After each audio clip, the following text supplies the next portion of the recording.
7D तकनीक से होंगे अयोध्या राम मंदिर परिसर के सभी मंदिरों के दर्शन। रामकथा म्यूजियम में बन रही हाईटेक गैलरियां।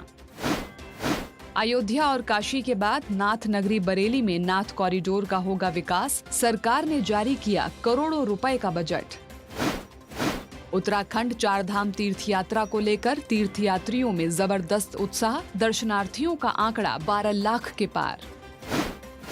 बनारस हिंदू विश्वविद्यालय में आध्यात्मिक संगोष्ठी का आयोजन। देश भर के चुनिंदा साधु संतों ने लिया भाग। अयोध्या में सरयू तट पर अंतर्राष्ट्रीय रामकथा म्यूजियम का निर्माण तेजी से पूरा किया जा रहा है। इस म्यूजियम में कुल 20 गैलरियों का निर्माण किया जा रहा है। इसमें एक स्पेशल गैलरी 7D तकनीक पर आधारित है, जिससे श्रद्धालु राम मंदिर परिसर के सभी मंदिरों के वर्चुअल दर्शन कर सकेंगे। जल्द ही गैलरी का निर्माण पूरा होगा और इसे दर्शनार्थियों के लिए खोल दिया जाएगा। उत्तर प्रदेश में अयोध्या और काशी के कायाकल्प के बाद सरकार ने नाथ कॉरिडोर के तहत बरेली के 10 प्रमुख आध्यात्मिक स्थलों के एकीकृत विकास की महत्वाकांक्षी योजना पर तेजी से काम शुरू कर दिया है। करीब 60 करोड़ रुपए की इन परियोजनाओं का उद्देश्य श्रद्धालुओं को बेहतर सुविधाओं के साथ एक समग्र आध्यात्मिक और सांस्कृतिक अनुभव उपलब्ध कराना है। उत्तराखंड चारधाम तीर्थ यात्रा में आस्था और भक्ति का जबरदस्त उत्साह देखने को मिल रहा है। चारों धामों में दर्शन करने वाले तीर्थयात्रियों की संख्या 12 लाख के पार हो गई है। सबसे ज्यादा तीर्थयात्री केदारनाथ धाम में दर्शन पूजन के लिए पहुंच रहे हैं। श्रद्धालुओं की संख्या और मौसम के मिजाज को देखते हुए सुगम दर्शन और यात्रा मार्गों पर सुविधाओं के विशेष इंतजाम किए गए हैं।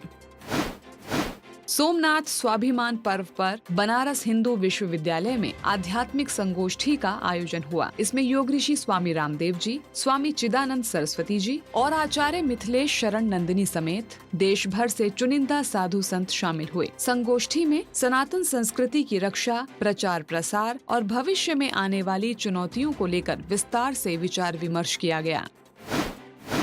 हरिद्वार में अगले साल होने वाले कुंभ मेले के मद्देनजर गंगा नदी की स्वच्छता और सहज प्रवाह के लिए नमामि गंगे कार्यक्रम के तहत उत्तराखंड को केंद्र सरकार हर संभव सहायता देगी। ये आश्वासन केंद्रीय जल शक्ति मंत्रालय ने मुख्यमंत्री पुष्कर सिंह धामी द्वारा लिखे गए पत्र के जवाब में दिया है। उत्तराखंड सरकार ने राष्ट्रीय स्वच्छ गंगा मिशन के अंतर्गत 408 करोड़ रुपए की परियोजनाओं को स्वीकृति देने का अनुरोध किया था।